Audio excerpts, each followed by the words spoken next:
So right now, peptides are making headlines after a recent FDA advisory committee sparked a lot of questions about what that could mean for patients. So joining us this morning to explain what it means, what the heck are peptides, we have Dr. Greg Jones of Innovative Wellness Center here to answer all of these questions for us.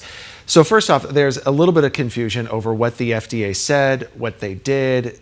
It wasn't like the all green light on peptides. So walk us through, break us down, what actually happened with this? So there was a Pharmacy Compounding Advisory Committee meeting, July 23rd and 24th, and they nominated, and the process was 7 peptides were nominated to be recommended for future compounding, right? And so they reviewed these, and it wasn't an approval to say, hey, you can get out of the penalty box, start compounding. It's like this committee recommends that these peptides can move forward to the process of being FDA approved for full compounding.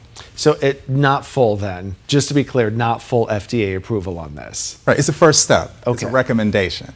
The FDA could say, yes, this is great, or they could even come back and say, no, we don't agree and we're not going to allow compounding.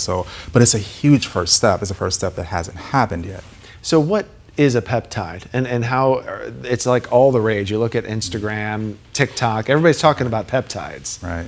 So biologically, they're amino acids held together by peptide bonds, and they perform signaling molecule processes in the body. So they tell the cells what to do. Now, what makes them fascinating is that they're telling these cells to either reduce inflammation or improve immune system function or lose weight or even improve brain function. And they bridge a gap for people where it's like, I've done medications, I've done the diet, I've done this, here's an option for me to get better, right? But it's not a one-size-fits-all, it's another tool in our toolbox to help people get healthy. So if the FDA hasn't approved this yet, then, I mean, you can get them anywhere. You know? That's the problem, right? So yeah, I mean, how do you know what to take, if you're taking the right thing, if you're taking too much, too little? I mean, how do you even know at this point? And that's where this recommendation holds the most weight, because once these peptides are approved, the compound pharmacies can make them again, and now doctor oversight returns. And so now the doctors are able to write prescriptions, regulate the dosing, monitor side effects, and actually advise patients. So when that door was shut, it didn't make people get healthier. It didn't say, you know, we're going to stop doing it. It opened up this gray market avenue, went from here to here. And some of these places people are getting these peptides from, like that purity, that potency, are there endotoxins? Is it safe to take?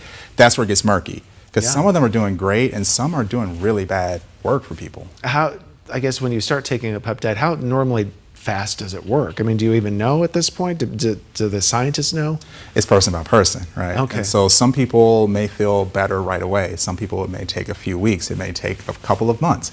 And we always say in my practice is that if you have a 6-month problem, it's not going to get fixed in 6 hours, right? And so, but it's not just the peptides, it's everything else. Like, how's your diet? How's your lifestyle? Are you addressing everything else? And so again, it's a tool, but we never put a limit or this, hey, it's going to work in 2 weeks, person by person. Okay, well, that's good. Just don't pop your peptide pill and think it's all going to get better from there. Yeah. So what do you expect now next with the FDA and this whole approval process? So this is a long process, right? And so by some estimates, it could be as soon as 6 months, it could be 12 months from now when it actually gets to that final FDA vote.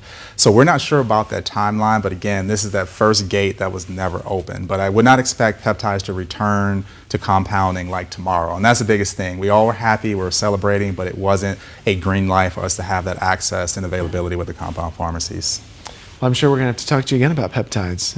Yeah, I hope so. I know, doctor. Well, I just saw it on Instagram yesterday. Somebody was talking about peptides, and it's like, what? Like, what's happening with all this? So thanks for clearing that up. We appreciate it. You're welcome. Thank you. And